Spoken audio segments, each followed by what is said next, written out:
ইউক্রেনের রাতভর রাশিয়ার ব্যাপক হামলা, নিহত অন্তত 5 জন। ইউক্রেন জুড়ে বিভিন্ন শহরে রাশিয়ার রাতভর ব্যাপক হামলায় অন্তত 5 জন নিহত এবং কয়েক ডজন মানুষ আহত হয়েছেন।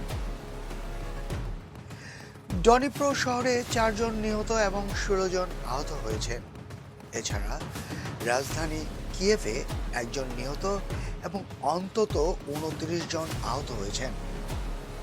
মঙ্গলবার ভোররাতে রুশ হামলার পর এই হতাহতের ঘটনা ঘটে।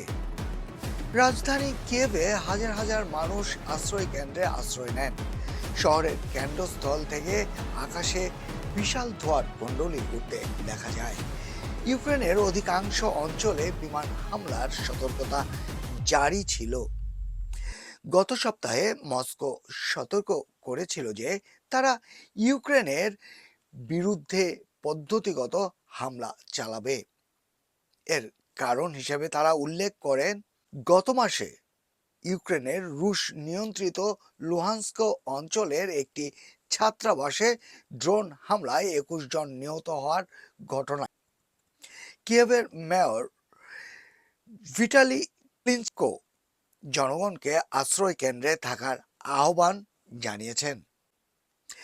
কিয়েভ সিটি মিলিটারি অ্যাডমিনিস্ট্রেশনের প্রধান তিমুর তকাচেনকো বলেন, শত্রুপক্ষ ব্যালিস্টিক ক্ষেপণাস্ত্র দিয়ে হামলা চালাচ্ছে। ভোররাত জুড়ে কিয়েভে রুশ হামলা চলাকালে 1 ডজনেরও বেশি বিস্ফোরণের শব্দের মাঝে ড্রোনের গুঞ্জন শোনা যায়।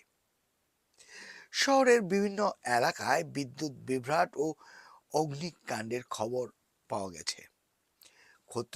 ক্ষয়ক্ষতির প্রকৃত পরিমাণ এখনো স্পষ্ট নয়। জাপোরিজিয়া শহরের একটি শিল্প কারখানাও হামলার শিকার হয়েছে। এর আগে সোমবার ইউক্রেনের প্রেসিডেন্ট ভলোদিমির জেলেনস্কি সম্ভাব্য বড় ধরনের রুশ হামলার বিষয়ে আবারও সতর্ক করেন এবং নাগরিকদের বিমান হামলার সতর্ক বার্তার প্রতি বিশেষভাবে নজর দিতে আহ্বান জানান। ভিডিও বার্তায় তিনি বলেন, রুশ হামলা সম্পর্কে গোয়েন্দা সংস্থার সতর্কতা এখনো বহাল রয়েছে। Mohammad Mustafa, HB online, London.